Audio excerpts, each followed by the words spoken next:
Why do cells divide? Well, we know that the function of reproduction overall is so that a species can survive. And so that is probably one function of cell division, but there's a few more. So let's delve into cell division a bit more. Here we can see this graphic here, computerized graphic of cells that are undergoing division. You can see this is an individual cell here. This one here, it looks like it's now making a copy of the nucleus there. The rest of the cell, the cytoplasm, is starting to sort of separate, and then these two nuclei will go into each end of the cell, and then we have two cells there. So cells are constantly being replaced all the time. So let's check out the reasons why we have cell division. And we have growth to think about. The fact that you're growing right now, we have to make more cells. You have to make more skin cells, you have to make more bone cells. So your bones start off small, and of course they have to elongate and get longer. Well, of course that means you're going to need more bone cells.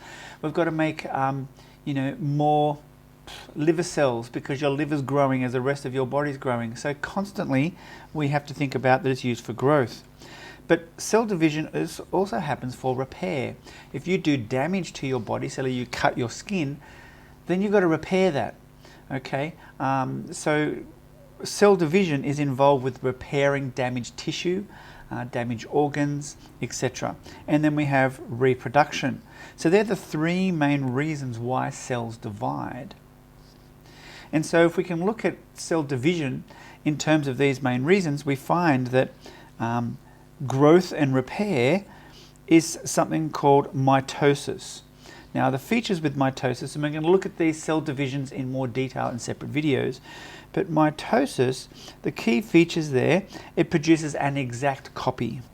So with mitosis, it's copying a cell exactly. It makes an exact copy. So that's what you want if you want to repair tissue.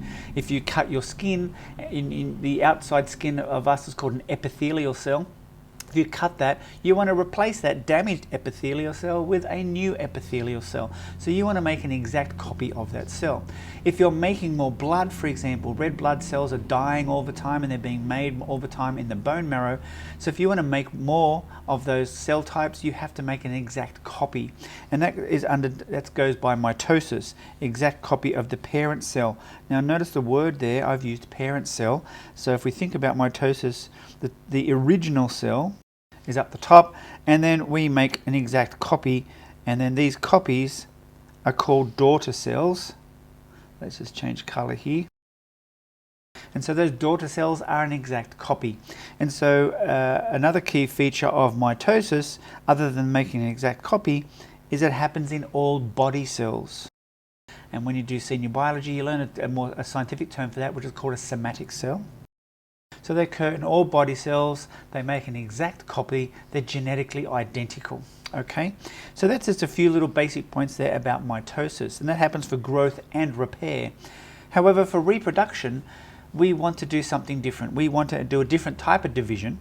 How many chromosomes did we say were in every single one of your body cells? Can you remember? It's 46, right? So if we have 46 chromosomes, what we want to do is we want to produce cells that have 23. We want to produce cells that have half the number.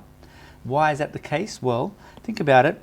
If when we have an ova with 23 and then we have a sperm cell with 23, when they combine to make a new individual, that gives you 46 again. Okay? And then you undergo growth with that 46 and you end up making more and more cells. So this type of division, meiosis, does not produce exact copies. Right? It's what's known as a reduction division because it reduces the number of chromosomes. It starts off with 46 up here, okay, let's call that 2n, and then it makes down n. So it makes exactly half the copy. So it's a reduction division. They're not genetically identical. I mean, out of the billions of like sperm and ova that are made, that you have different slight variations. I mean, if you have brothers and sisters, you look similar to each other, but you don't look identical unless you're an identical twin, and that's a different scenario. But we have slight variations in our DNA, and so that is important when it comes to evolution. So meiosis does not have an exact genetic copy of the daughter cells, right? So the daughter cells The daughter cells are genetically different. That's very, very important. So we have what's called genetic variation. And one last point about meiosis before we finish this video is that we said before that mitosis occurs in all body cells. Well, meiosis only occurs in your reproductive cells. Okay, so this one here is your sex cells or your gonads, right? So only in sex cells, right?